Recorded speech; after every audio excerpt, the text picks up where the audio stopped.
The universe provides everything that I need. Everything that I could possibly desire, I already have, and I already am. Everything that we need is in this universe. We're all here on Earth. Every resource is here for us. We live in abundance. I had amazing conversations today with a few people who work in transformation. One group that works in transformation, and the other group is a sort of marketing, branding, storytelling, event management, experience management, all in one event curation group, all in one. And we just had a chance to really just exchange good ideas and good energy and exchange on the notion that we all exist to help other human beings thrive. And so that honestly begins with helping yourself thrive, helping yourself get into a positive state of mind. And so today's day 9 was about flow. That was the sort of the major topic, flow, or the overflow. Let me actually read it. Theme: let movement reestablish trust. Ask, where is energy already moving that I can join? Choose one key to everything related: impulse, a post, an idea, a file, and move it forward 10%. No perfection, just motion. So as I was kind of thinking about that coming into the day, after my time this morning, I actually wrote down some things in my notepad just on the idea of flow. And so I have obviously a personal definition of flow that has something to do with movement metaphorically, but it's not only just physical motion or physical movement. But anyway, I have something written in a guidebook I've written called the Tao of Workflows, and coming later, why flow is the goal. In a world obsessed with scale, with speed, with efficiency, we ask a deeper question. In a world where we are obsessed with prestige, looking good, pretending to have everything put together, in a world obsessed with dopamine and constantly scrolling and constantly just keeping your attention distracted with whatever you could possibly keep your attention distracted with, we find ourselves, I think, in sort of a more paralyzed state when we're overly focused on productivity and task completion all the time. What goals are you setting, and how can you just keep your mind completely locked into being productive like a robot in your own life? All of those things I feel like keep us away from what we really should be focused on. And that to me is, what if the real life goal was to bring ourselves into flow states? And so not just productivity, not just automation, but optimal alignment between challenge and capability, purpose and process, between your curiosity and your creations, your creativity, your work. In the words of Mihaly, I don't know how to say the last name, flow is the state in which people are so involved in an activity that nothing else seems to matter. It's deep focus, it's energized engagement, it's a sense of timeless effortlessness. The time just passes and what you're doing is completely effortless. Ooh, wait. A complete merging of action and awareness. So I thought about flow and what it would look like. What are the things that could drive me into a flow state in terms of what I'm building every day in business? The thing that can wake me up and have me completely immersed sort of constantly in what I'm doing and why I'm doing it. And so I took a moment to just go deeper on the why of Key to Everything.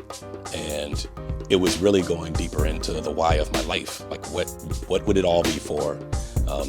All of your dreams, goals, things you want to accomplish still, because I still have things I want to accomplish. What would be the real sort of return on investment for those accomplishments in my life? Return of value to me. And I thought about making a better plan with the overflow. So there's the flow state that you're in. There's the flow, the currency of being able to generate and create value in business and in life, make money, all of those things. But then there's the overflow, and that's when you have extra, when you have additional capacity that you can offer to others. And so I thought about that. I thought about what happens when I'm fully taken care of and satisfied from the standpoint of money. And will I have that?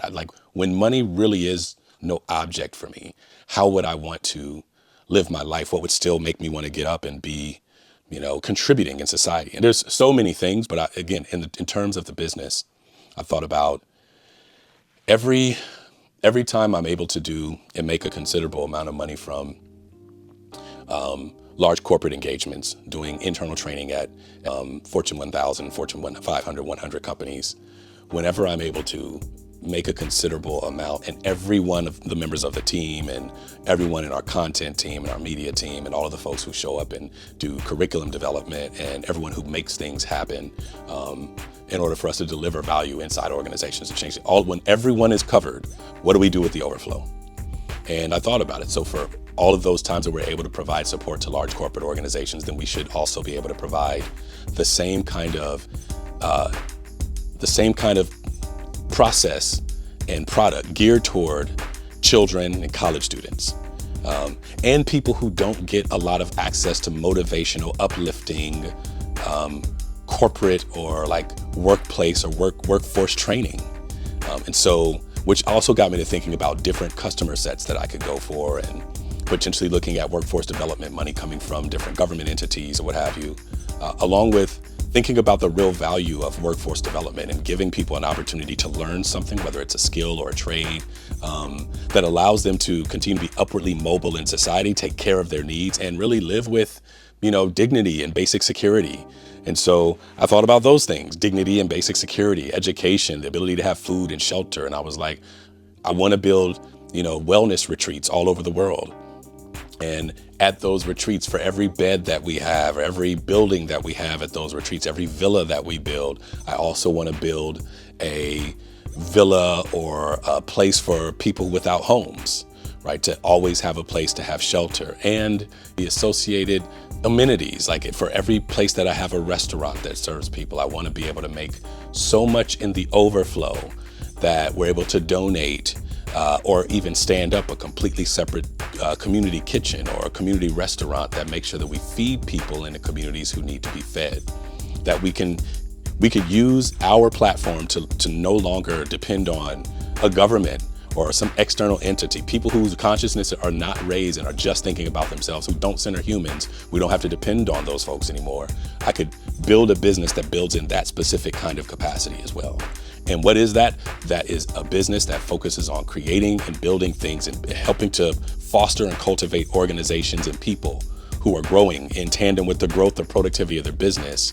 And that growth and that increase in optimal sort of lived experience is what actually helps humans thrive.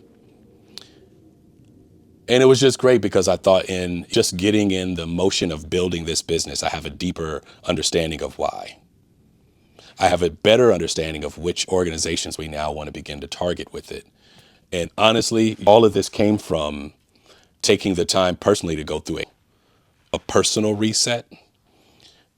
And that personal reset is what's allowed me to sit in that same silent space and think about, how do I align what I express in the world through business with how I want to live and thrive in my own life, what impact I want to make in the communities in which I live. And so it actually helped build out a business model for the company, as well as more of like the narrative understanding and story of why, which could be attractive to investors.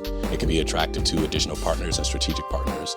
As we put together different conferences and summits and courses, it'll be attractive to the brands that we're serving, who we partner with or that we actually work within. It'll be attractive to them. And so all of this helped me to essentially, the concept of flow and overflow helped me to start to think about what are going to be the specific tenets of an irresistible offer that deepens the relationship of this model, this framework, key to everything, to organizations who might be able to make use of it.